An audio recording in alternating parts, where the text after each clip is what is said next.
AI Insights PH News Channel.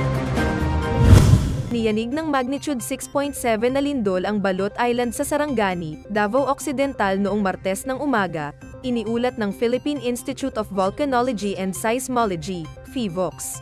Ang lindol, na naganap 48 minuto pasado alas 4 ng umaga, tectonic ang pinagmulan na may lalim na 74 na kilometro.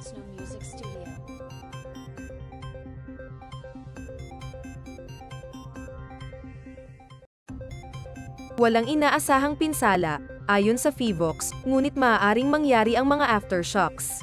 Iniulat din ng PHIVOLCS na walang banta ng tsunami kasunod ng malakas na lindol.